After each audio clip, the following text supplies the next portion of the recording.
pessoal, dando continuidade aqui à nossa temática sobre lagoa estabilização, hoje vamos falar sobre as lagoas do tipo facultativo, que é uma outra classificação para essas lagoas de estabilização, tá?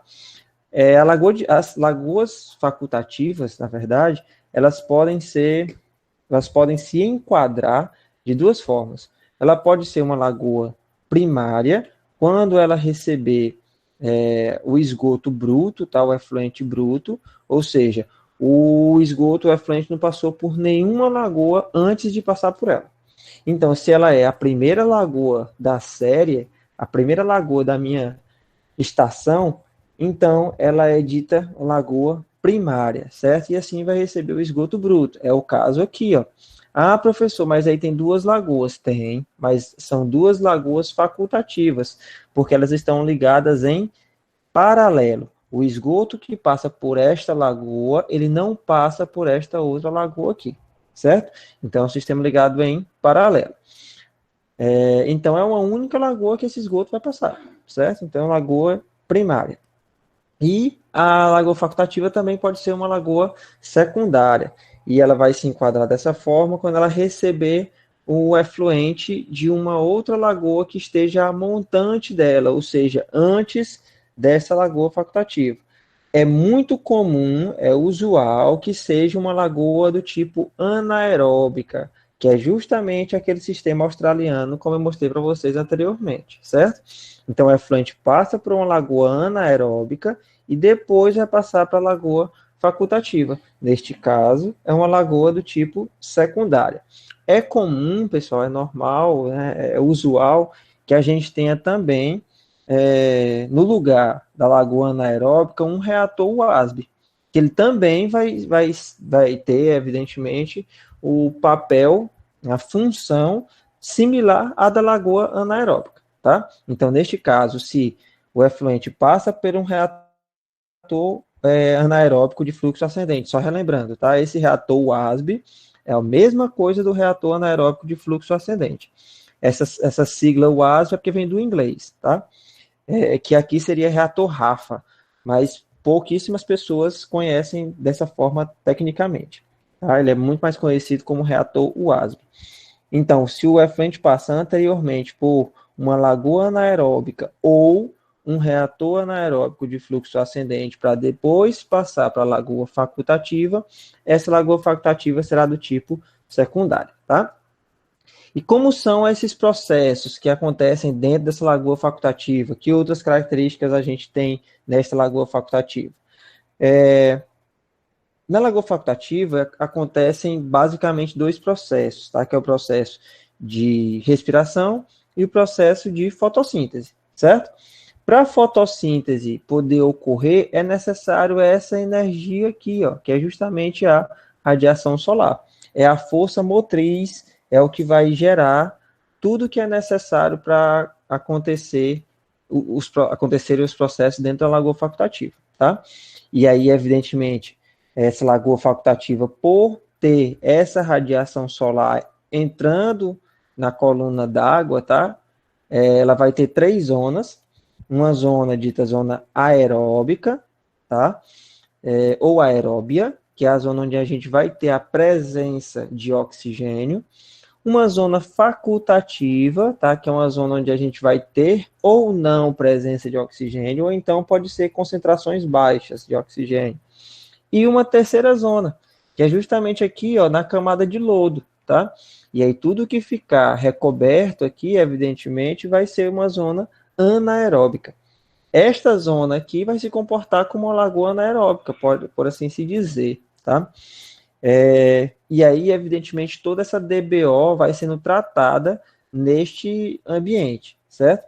Onde a DBO solúvel aqui, ó, que é aquela DBO mais fina, tá aqui, certo? DBO, a matéria orgânica finamente particulada, matéria orgânica dissolvida, que é suspensa e não decantável, essa aqui não vai para o fundo da lagoa, que fica aqui suspensa, ela vai evidentemente ser decomposta pelas bactérias facultativas, aquelas bactérias que estão aqui nesta zona, certo?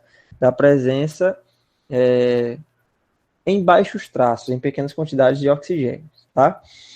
E também tem lá naquela zona anaeróbia toda aquela DBO que vai decantar. Então, que é justamente a matéria orgânica particulada que decantou, ó, decantável, que foi lá para baixo da lagoa, foi para o lodo, sedimentou, e aí a camada de lodos vai permanecer sob condições anaeróbicas, de ausência de oxigênio. E aí, dessa forma, vai acontecer a estabilização anaeróbica da matéria orgânica por essas bactérias.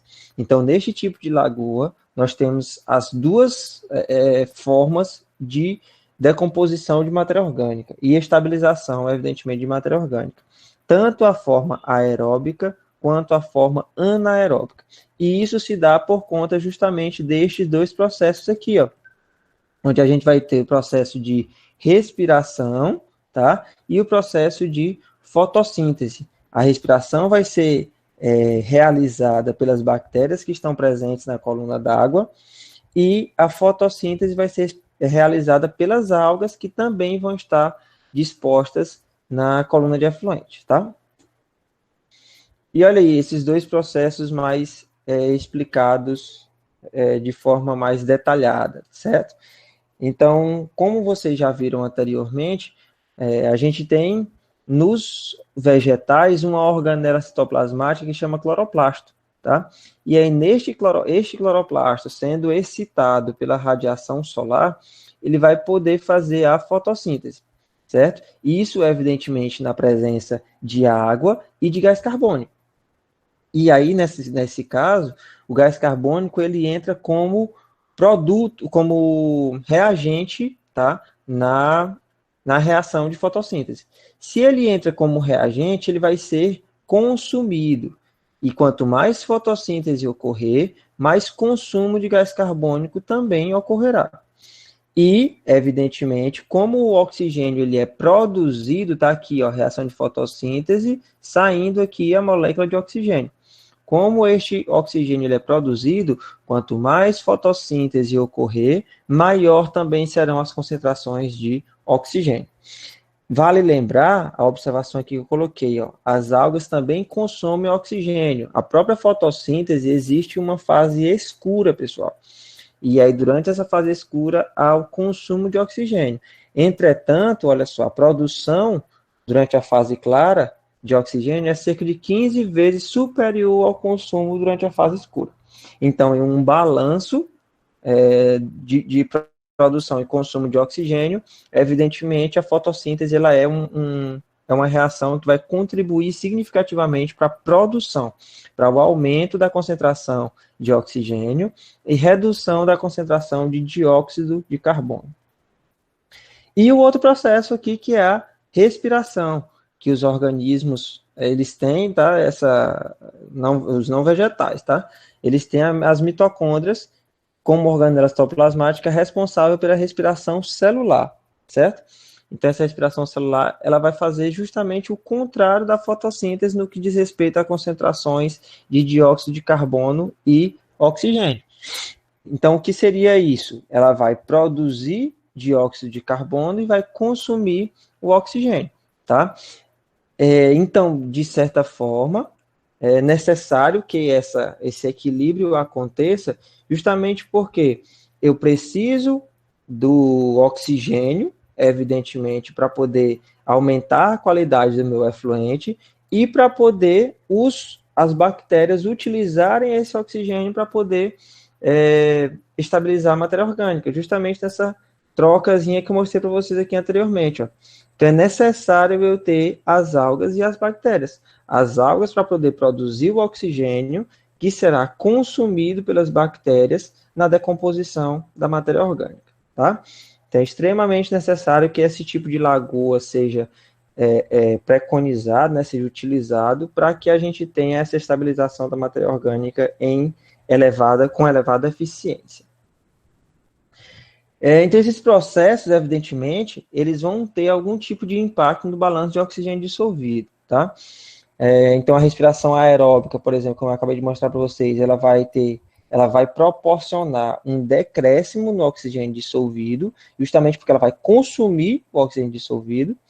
A digestão, ela não tem nenhum impacto significativo, tá? no balanço de oxigênio dissolvido.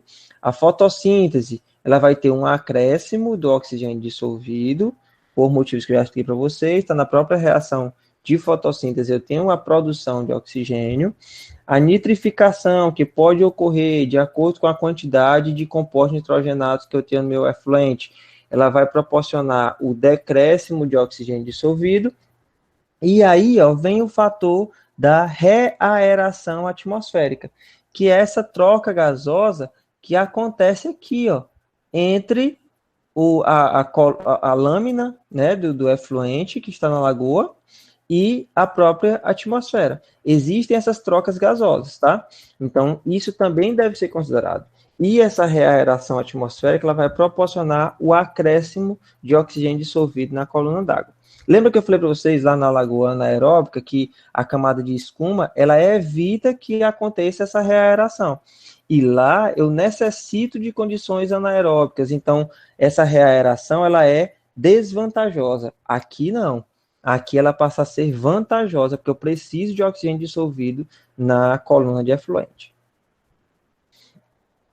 E aí, pessoal, isso vai garantir, evidentemente, que o efluente ele assuma uma coloração diferenciada, isso é óbvio, porque se eu tenho organismos fotossintetizantes, organismos que possuem o pigmento clorofila na sua composição, esses organismos serão verdes, tá?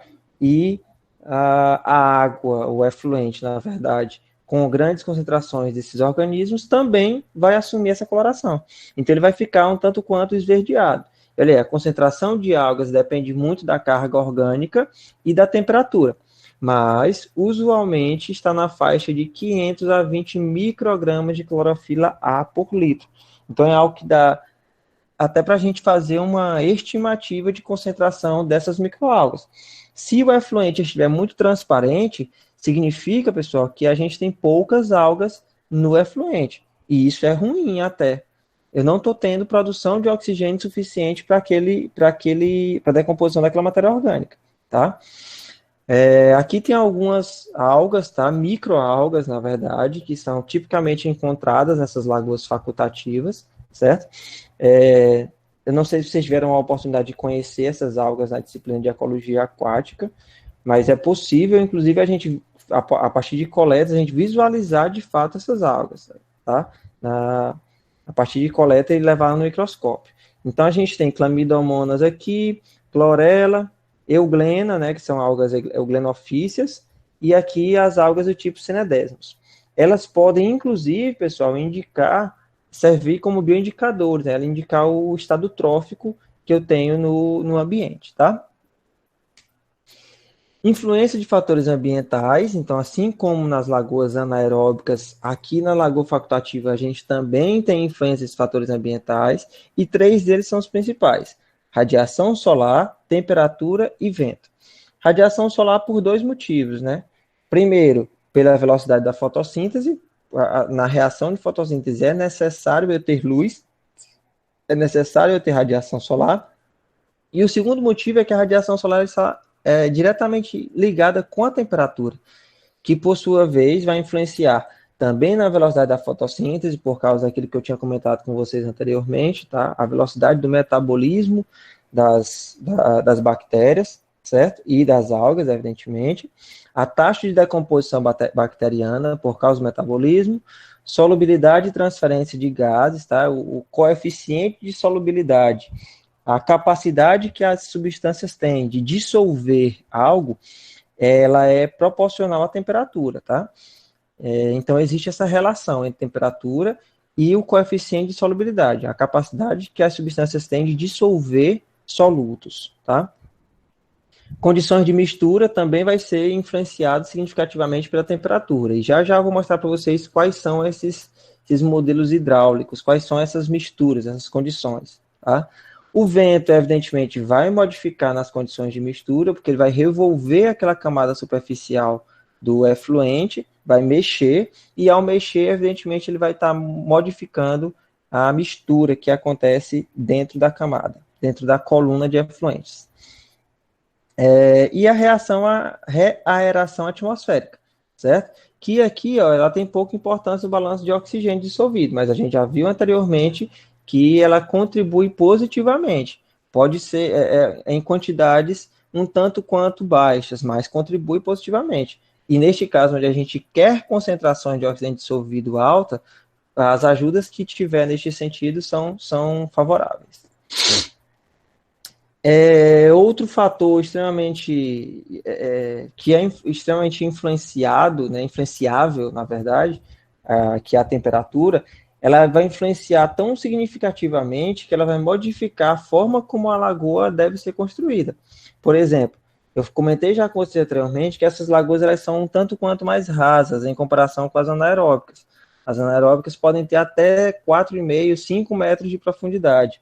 Já essa lagoa do tipo facultativa, olha só como que ela é. Ó.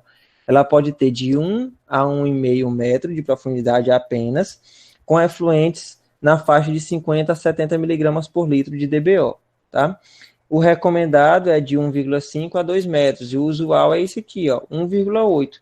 Os projetos que eu dou exemplo, tá, que a gente utiliza como exemplo, é mais ou menos essa média que a gente utiliza. Mas essa profundidade ela pode ser até maior. E aí, dessa forma, com profundidade maior, eu vou conseguir ter um volume maior de efluente na minha lagoa. É recomendado apenas para climas áridos, ou seja, locais bastante quentes, certo? Com alta taxa de evaporação. E em climas frios para preservar a energia térmica existente no efluente. Ok? Então, nestes casos aqui, ó, a temperatura ela influencia tão significativamente que ela vai modificar até a profundidade que a lagoa pode assumir. E aí depois, quando a gente for calcular de fato, dimensionar de fato esses sistemas de tratamento de efluentes, a gente vai ver qual a temperatura ou a profundidade que eu posso colocar em relação à temperatura que o meu ambiente tem, que o meu ambiente assume. Aí os modelos hidráulicos básicos, como eu estava comentando com vocês anteriormente, tá? Existem 3 modelos hidráulicos básicos como mais comumente disseminados. O primeiro é o fluxo em pistão, tá? Neste fluxo em pistão, pessoal, é como se o efluente ele se comportasse como um êmbolo de uma seringa, tá? Ele não se mistura significativamente da forma longitudinal, tá? E aí, ele vai ter basicamente o mesmo tempo de detenção do que tem a lagoa, do que tem a minha lagoa a lagoa facultativa, certo? Então, dessa forma, ó, ele vai entrando aqui, e aí, posteriormente, a proporção que outros vão entrando a montante dele, ele vai sendo empurrado mais para frente, certo? Ele não se mistura significativamente, longitudinalmente na lagoa, tá? Então, é muito característico desse tipo de sistema eles serem bastante alongados. Eles têm essa característica bastante alongados, tá? Como é o caso dessas lagoas facultativas que estão aqui apresentadas, ó. Elas são bastante alongadas. Então, a relação base e altura desse retângulo, né, no caso, é bem grande, tá? O segundo tipo é o tipo de mistura completa, certo? E aí já tem essa grande diferença para o primeiro tipo, é que elas são mais quadradas, certo? Então a proporção entre base e largura é mais de 1 para 1 mesmo. A proporção que aumenta a base aumenta a largura. E aí ela não funciona dessa mesma forma. Neste caso aqui, ela se mistura, o efluente que vai entrando, ele vai se misturando com o efluente que já tinha anteriormente. Chega um momento que não tem como diferenciar entre o que entra naquele momento e o que já estava anteriormente, tá? Então, se mistura completamente aqui os efluentes, pela própria disposição da lagoa ser mais quadrada, se assim a gente pode dizer. A quadrada a área da lagoa, evidentemente, tá? E o terceiro tipo, que é o fluxo disperso, que é um tipo intermediário entre o fluxo em pistão e a mistura completa, tá? Evidentemente, ele é bem mais complicado da gente trabalhar o dimensionamento dele, o cálculo de fato dele, certo? Por ele ser um intermediário entre os dois modelos hidráulicos mais conhecidos, tá? E aí, para a gente finalizar a aula de hoje, eu trouxe justamente a variação dessa lagoa facultativa, que essa lagoa facultativa pode ter, que é, como a gente viu anteriormente, a lagoa facultativa aerada. Então, o que acontece? Existem algumas ocasiões onde a gente não atinge concentrações significativas de oxigênio dissolvido. Não só concentrações significativas, concentrações desejáveis mesmo, tá? De oxigênio dissolvido. E aí é necessário que a gente faça a utilização de aeradores, que são aparelhos, são instrumentos que vão forçar a entrada de oxigênio nessa coluna de efluente, tá? Existem basicamente mais utilizados, são dois tipos. Esse tipo primeiro aqui de paletas, tá? Onde ele tem aqui algumas pás, e essas pás vão pegando lá vão tocando o efluente lá embaixo, aí vão trazendo ele aqui para cima, fica girando isso aqui. E aí, ao girar, ele vai aumentar a quantidade de oxigênio dissolvido lá. Ele vai forçar, ele vai aumentar a área de contato da lâmina d'água com a atmosfera, e aí vai forçar que a velocidade daquelas trocas gasosas, tá? E o segundo tipo aqui, que é o tipo com paletas, com hélice, desculpem, com hélices, que é justamente o mais similar, por exemplo, a ventiladores, certo? Ventiladores mecânicos. Tudo isso é movido a eletricidade, tá, pessoal? Então, isso aqui vai forçando a injeção de ar para dentro da coluna do efluente, certo? Vai ventilando mesmo, por assim dizer, lá para a coluna do efluente. E aí também vai forçar que haja uma entrada de água, de ar no sistema. E aqui é apenas uma foto de uma lagoa facultativa aerada por cima, né, uma foto aérea, para mostrar para vocês a disposição desses aeradores, como eles são capazes a gente pegar, né, toda a área da lagoa com esses, aqui no caso a gente tem 7, né, 7 aeradores aqui, todos dispostos por toda a área da lagoa, tá? E aí, evidentemente, a quantidade de aeradores, ela vai variar em função da quantidade de oxigênio dissolvido que eu necessito aumentar no meu efluente. Quanto mais geradores eu inserir na minha lagoa facultativa, maior a concentração de oxigênio dissolvido que eu vou conseguir atingir, tá? Então, esse é o segundo tipo de lagoa que a gente estudou. Vai ficar faltando a gente estudar apenas os tipos de lagoa de maturação, que é o terceiro tipo, tá? E a gente depois marca uma data direitinho para a gente ver essa nossa terceira e última aula, ok?